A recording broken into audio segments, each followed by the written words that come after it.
What a weekend for Auburn football.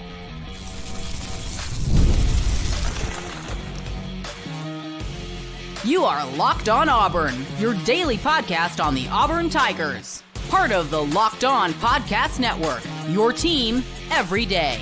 Yes, welcome on into Locked On Auburn, your daily Auburn Tigers podcast. I'm your host, Zac Blackerby, and thank you so much for making Locked On Auburn your first listen every single day. Lindsay Crosby, he's back. He joins us every Monday here on Locked On Auburn. You can find Lindsay's stuff throughout the Locked On Podcast Network and, of course, over at thebarnauburn.com.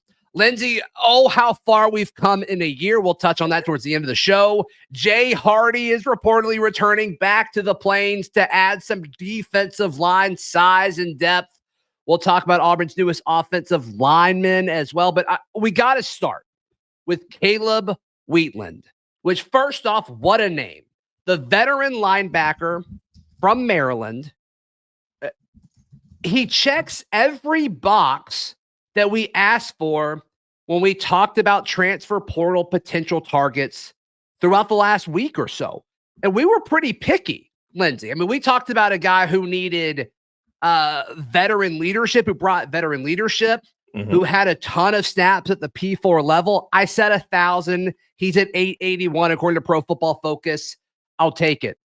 And a guy with 1 year left of eligibility because you didn't want to throw off all of the recruiting talent and acclimation of talent that you've had so far.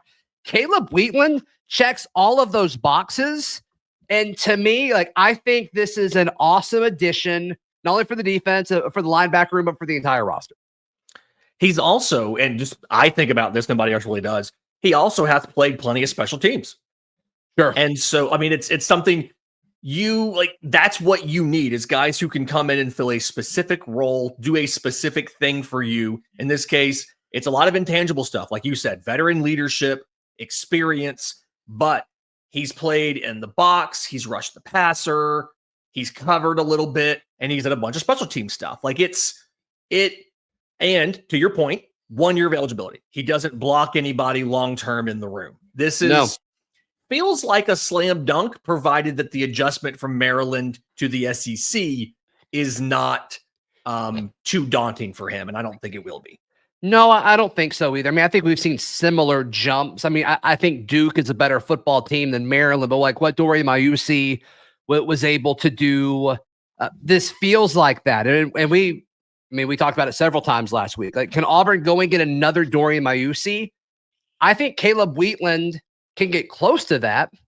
And I also think that you could pitch, okay, Caleb, you have a chance to come in here and compete for a starting job. And the great thing about it is it's okay if he doesn't win the starting job. You were okay with DeMarcus Riddick and Robert Woodyard running out there. I'm also okay with if Elijah Melendez continues to pick up where he left off at the end of the spring when fall camp rolls around. I'm okay with Elijah Melendez or DJ Barber or Xavier Atkins fighting for that 3 spot against Caleb Wheatland. Whatever. That's fine. They needed a senior in this room and they got it. And the worst case scenario is you get veteran depth and a veteran who's in the locker room, a veteran who's in these meetings, a guy who can mentor all of these super young and super talented linebackers. I think this is awesome. Yeah. He's done everything. I mean, when you go and you look at his college stats, he has 65 tackles, but you also look at, he's got these sacks. He's been in coverage. He's anybody in that room who is struggling with any one specific aspect of the job. He's done it. Yeah. He can speak from experience. Hey, against USC, he put up an 86.8 coverage rating against USC per PFF. Against USC, here's how I defended that back out of the backfield. You struggled in drills today with that aspect. Here's how I did this. It's hey, against Villanova, I was just a monster against the run. Here's what I did when that guard was trying to trap me. So he can just speak to any of those things because a lot of the young players now at Auburn, they have the physical talent, right? They have the mentality, but they haven't seen everything that college offenses are going to throw at them. And I feel like this is, to your point, the best case scenario for going out and getting a dude. It's a dude who's done everything and who can help these guys be the best versions of themselves. If he wins a job, great. If he doesn't, okay. Yeah, and I don't think he's great at anything particularly, but I think he's a really solid player that, once again, gives you depth with the worst case scenario. I think he is a box linebacker. He played 387 snaps in the box last year, and then he played some, outside of the box, like 17 snaps at what was technically slot corner. You got to assume that he followed a back out of the backfield or a tight end or something. Yeah, sure. And then 62 snaps were slotted at D-line, which you got to assume was like goal line or, stunting on third and short or something like that. So last man on the line kind of stuff. That's when I went into the detailed positions. He was last man on the line, stuff like that. Yeah. So, I mean, maybe he gives you some edge depth if you need. I don't think so, but he lined up there for sure. And then the rest of it was special teams. He had like 100-something snaps, I believe, last year, just playing special teams, which you can't ever have too much of. I don't think Auburn's really lacking there, but you can't have too many guys who have done all that. And then obviously the Maryland tie continues to be interesting. I mean, DJ Durkin, obviously used to be the head coach there. Like, they went out and got Benaje Gote last offseason, who was kind of a depth piece. I think Caleb will play more than Gote did. We'll see. But I do think that's interesting because Gote had a relationship with Durkin. Doesn't seem like Wheatland has been there long enough for that to happen, but you got to think he had a relationship with Gote. And so I don't know. I just think that whole scenario. He may have been recruited by Durkin while Durkin was still there. Yeah. That makes sense. That makes sense. But it just the whole idea of Maryland/Baltimore becoming this pipeline for Auburn. It's just so funny to me. Maybe Hugh just loves crab boil and Old Bay. Listen, Old Bay wings are something else. I'll tell you what. Like, maybe Hugh just appreciates. Is Old Bay a Maryland thing? Old Bay's it started off as a Maryland thing. I thought, like the seasoning. The seasoning, yeah, that's a Maryland thing. Like, I think everybody Old Bay uses is delicious. I didn't realize it was a Maryland thing. Yeah, use it on wings, man. It's like Old Bay wings, fantastic. Sure, I believe you.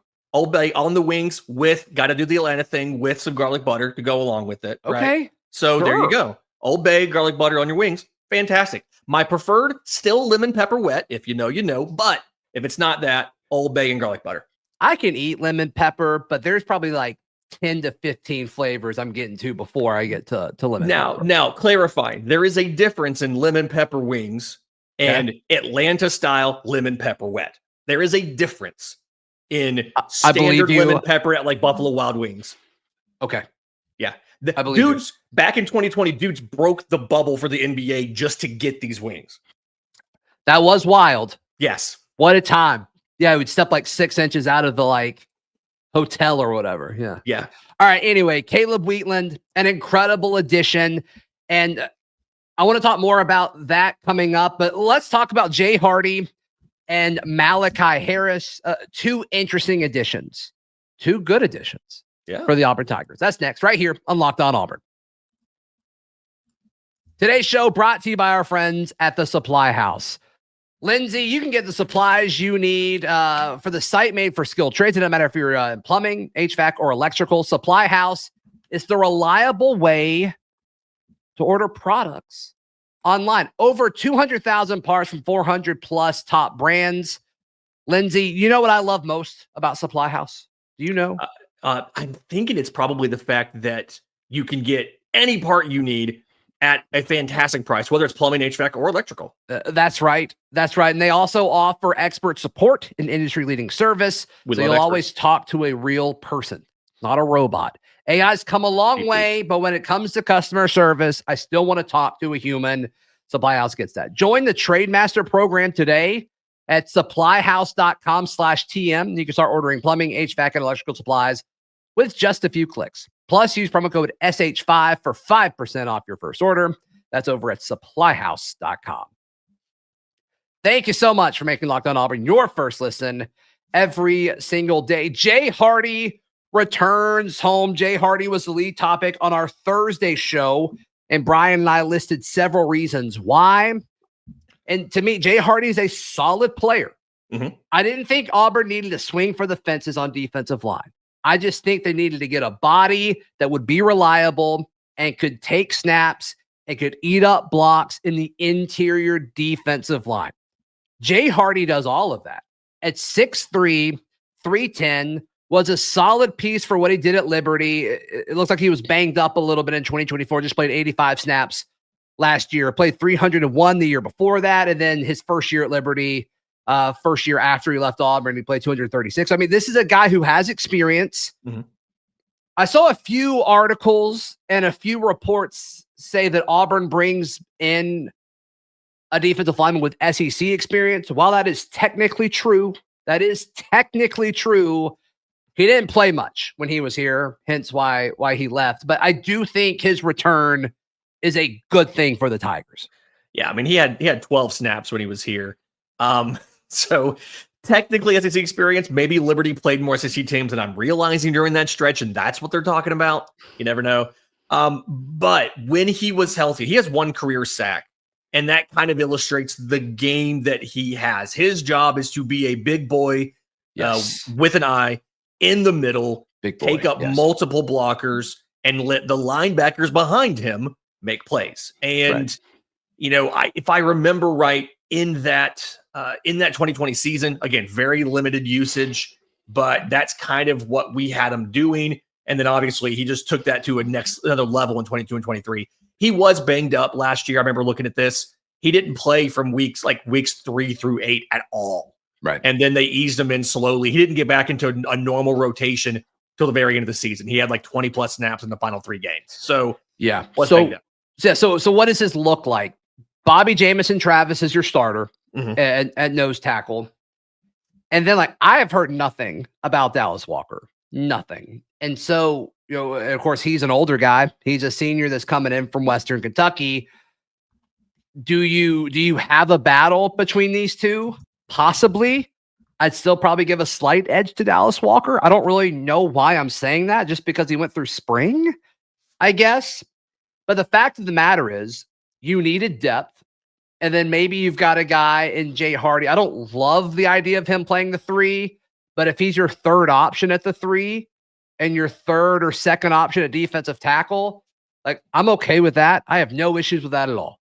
Do we also get to say that Dallas Walker brings SEC experience because he had 19 snaps for Texas A&M in 2021? If we get it with Jay Hardy, I guess so. We got to get it with him. Yeah, I do think the difference in Walker and Hardy is a lot of what Walker has done has been against the run, and I feel like Hardy's been used a little bit more against the pass than the run. So they're playing different situations at the same position.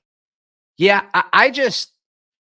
there's so many other guys I'd rather have on the team at the 3 technique and 3rd and long. He played more 3 technique at Liberty than he did at nose last year. I'd be a little surprised if that was the case, but I could be wrong. I could absolutely be wrong. We'll see what this defensive coaching staff kind of pitched to him, as we learn more. But Zach, I still think I would love the upside, even if he is going to be slotted in at the 3 technique. Mm-hmm. I mean, with what we've heard from Malik Autry, and and then obviously Malik Blockton, I don't know. It's how many snaps are available there? But that's this was a depth signing, in my opinion. And I think that's what you get a guy who can play both in a defensive line room that's talented, but young and a little thin from a bodies standpoint. And so once again, we talked about this with Caleb Wheatland in the linebacker room, Auburn needed somebody like this in the defensive line room. And that's great. That's awesome. I do think you're overlooking Jay Hardy's 2 career pass coverage snaps. He obviously brings another dimension to the game. Snaps. Yes, sure. Another dimension to the game that not everybody else in that room is doing. I don't see Dallas Walker dropping in coverage. Jay Hardy's done it twice. Please hit me with both of he's been targeted once and he had a batted pass. Please hit me with something like that. Actually, no, he was never. He was such a good defender that they refused to target his receiver in coverage. That's it. So secret weapon. It's all the great corners. They don't have incredible stats because quarterbacks look the other way. Folks wouldn't. People call him the Champ Bailey of the defensive line. That's going to hit a message board. People are like, these guys are so dumb. I was like, God. Hey, message board geniuses. How are you guys? Good to see you. That's so funny. But no, like this is, I mean, you mentioned it. We're getting a theme here. I think we're going to talk about this later. We're getting a theme of like Jay Hardy gives you some good veteran depth. Another guy who's played a lot of college football, 758 snaps across his 4 seasons, according to PFF. And so and he's done just about some of everything with the exception of being incredibly experienced in coverage, but he's done like some of just about everything. He's played some nose, he's played some 3 technique, he's played the rush, he's played the pass, he's done all of that. And so it just gives you another veteran body who can say, hey, this is like, when you're getting double teamed like that on those runs, here's a thing you can do to split that block and make the tackle, or at least force him back inside. Like he can give those little tips and tricks. One of the things I feel like I always talk about on the show is how these high school kids come into college and they've got to acclimate physically to the SEC and to college football, but they have to learn all the little tips and tricks that you need to separate off of more than just your natural talent at this level. And he's a guy that can relay those things. So that's why I love the signing ultimately is he has the experience and he knows his way around campus. Like, he's been here before. He knows there's probably some staff members who were still around from when he was here. So he knows his way around. You're kind of bringing him back and you can ask him, hey, what happened in the middle while you were gone? And it's, same thing Cal's learning right now. That's what happened while he was gone. Yikes. Yeah. Malachi Harris commits to the Auburn Tigers over the weekend. I'm not going to say signed. I don't believe he's signed yet. No, as the time of us recording this, he is not signed, but he's committed. The transfer from Austin Peay. Malachi Harris, this is interesting to me. Okay. Because the name is familiar. Harris. The name is familiar. Hezekiah Harris's brother, which of course Hezekiah Harris, one of the top players in state, the edge defender who's committed to the Auburn Tigers. He's the class of 2026 guy. Malachi is interesting though, because he only played 9 snaps on the offensive line for Austin Peay last year. All the others were on special teams. Yet still, the way Austin Peay used him was they burned his freshman year because they played him in like every game at special teams. Yeah, he got 56 snaps in 11 games. It's like, what were y'all doing? I'd be mad and leave too. Auburn had this happen. Auburn had a running back under Gus, I can't remember his name, under Gus Malzahn, where he played in 4 games. And the 5th one, he was put in, the play was like, or not 5th one, but the play was erased because of penalty, and he came back out. And so he lost his red shirt when they put him into one last game. And he transferred after the season because they blew his red shirt without him getting a chance to actually play that much. At least Malachi got on the Barrett. Barrett. I don't remember. It's the Barrett sounds like it could be. I remember, like, I think it was Arkansas. It was like the 3rd game he went into was Arkansas. I do remember this. But the play never happened because of a penalty, but he still entered the game. So he was in the participation report, but he didn't have a play officially. Yeah. 2020 Auburn, he played 5 games. That's interesting. Yeah. I forgot all about that. Yeah. It's weird on PFF because like the snaps, like he played offense at Auburn, then he played defense at other places. So not exactly, I don't have time to look at that, but it's an interesting situation for Malachi Harris. He's got 3 years, because when I was reading about him, like he doesn't really have any like stats, and why does he have 3 years left of eligibility? It's like, oh, that's why. So you lose Braden Joyner. And so you replace him from a class standpoint with a similar situation when it comes to eligibility. And you get the brother of one of the top guys who's committed to the 2026 class. I don't hate it. I don't hate it at all. Going to throw this out there too. We don't know if it'll happen. Sometimes this does in college. If you get low on bodies on the other side of the ball too, he's 6'2", 357. It's a big boy with an eye. With an eye. It's entirely possible if they need a fill-in at nose, they may see about moving him over to the other side with the sales pitch of, hey, next year, you can play next to your brother. That's interesting.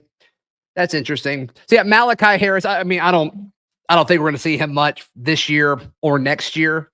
Just to be 100% honest with you, unless he leans over his skis a little bit. But I hope it happens. I think that'd be incredible for him and for Auburn if that were to happen.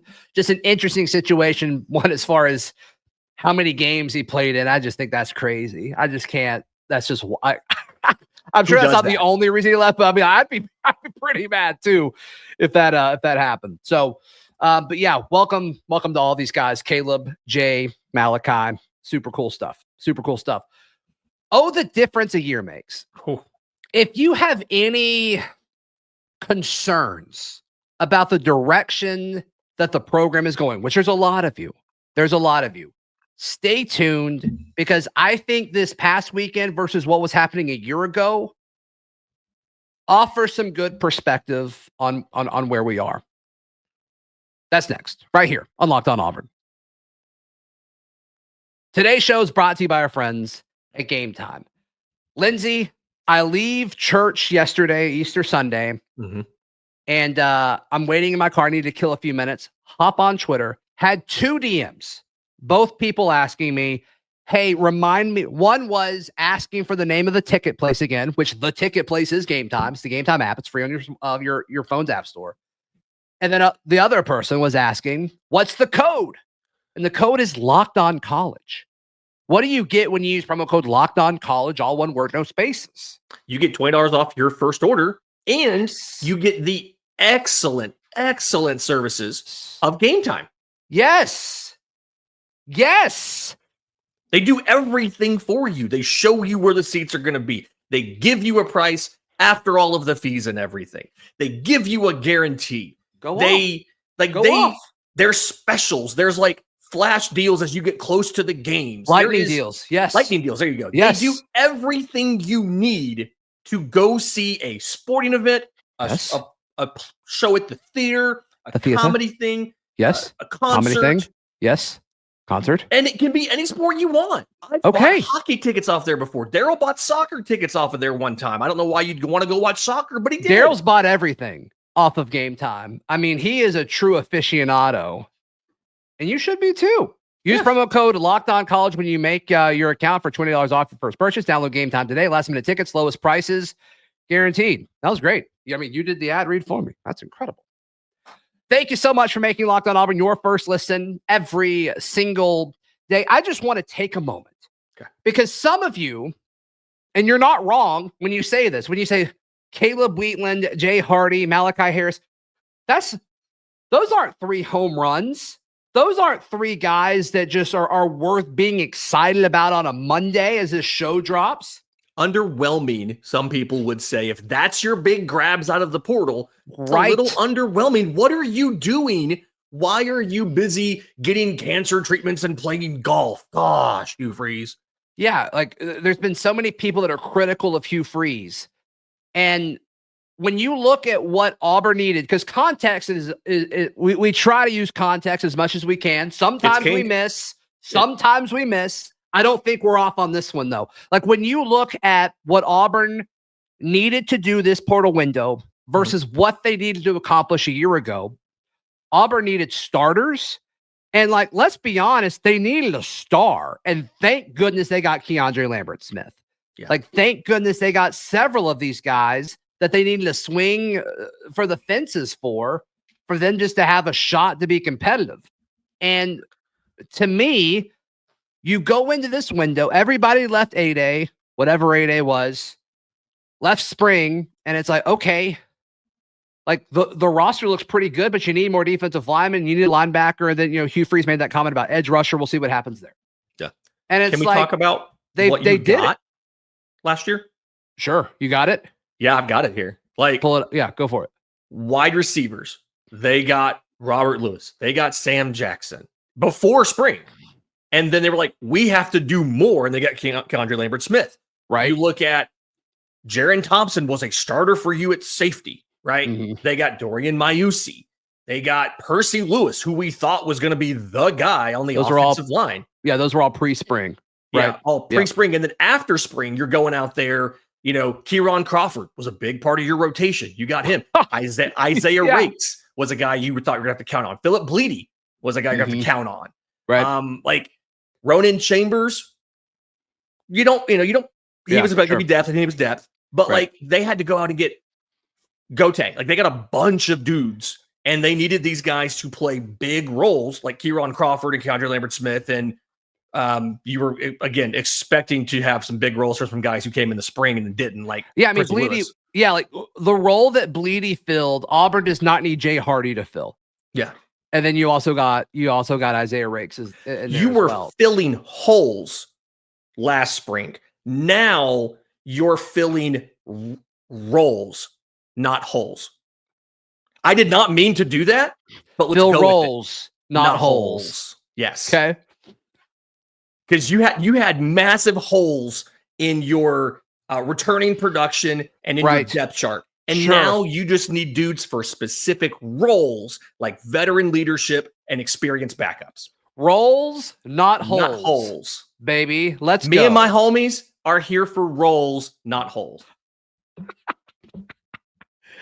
Oh, man. And then I think you can say the same for Caleb Wheatland. And this is what we opened the show with, obviously. But I think he's got a chance to be a top 3 linebacker on this team. But do you need him to be? No, you don't need him to be. So you needed Keandre Lambert-Smith to be the guy in that room last year, and it worked out. It did, but like you needed that, and even and you had to spend a lot of money too. And like I haven't talked to anybody. Like I don't know what they're paying Caleb or Jay or Malachi, but I imagine it's less than what they paid Keandre a year ago. And like the roster is better. Just the roster from last year to this year is just insanely better, to the point where like we heard a different Hugh Freeze after A-Day when he was asked about the roster, about how good he feels about it. And it's like, you do anything on the offense? Like, no, it almost felt like he's like, no, we're good on the offensive side of the football. We're good, which is great. So you can roll your eyes at, you got a linebacker from Maryland, and you got a defensive lineman from Liberty, and you got a depth piece on the offensive line. You can roll your eyes at it. But when you look at the context of what Auburn needed to do right now versus what they needed to do a year ago, I don't know how you can't look at this from a roster construction standpoint. You can have questions about on the field stuff. I'm fine with that. You can have questions about third down. You can have questions about red zone, because I'm there with you. I'm 100% honest. I'm there with you. But when you talk about building the roster, which was the main thing that we all tasked Hugh Freeze with doing when he got the job, he's done it. Now, the other side of that is, okay, there's nowhere to hide now. You can't blame it. There's no later. There's no future. It's now, which is exciting. That's exciting, because we're going to know one way or the other if like this is going to work or not. So to me, like I'm all about it. I think Auburn football had a really excellent weekend of action as far as adding guys in the portal. So couldn't ask for much more. Could not ask for much more. Lindsay Crosby, how can people check out everything you've got going on? I'm on X at Crosby Baseball. Listen, there's so much content. Auburn Baseball, The Barn Auburn, The Barn Baseball Show, coming back this week with a couple new episodes. If you're a baseball person, guess what? Yes. Braves Today, both a website, or like both a newsletter and a podcast. Yes. Also live on the Locked On Podcast Network on Locked On Sports Atlanta. Yes. Braves postgame show after every single game. And that's not all. If you're an MLB fan, MLB Game Night goes live after the final game of the night, and Lindsay's talking about all of the action around MLB each and every day. I love it. You're working your tail off, and you have the best content out there. You're incredible. Say thank you. Thank you. Take the compliment. Thank you, sweet prince. Thank you, King. All right. Hey, please like the video. Please subscribe. And if you're tuned in on audio, please subscribe and leave a review. It helps the show out a ton. We'll see you next time. This has been Locked On Auburn.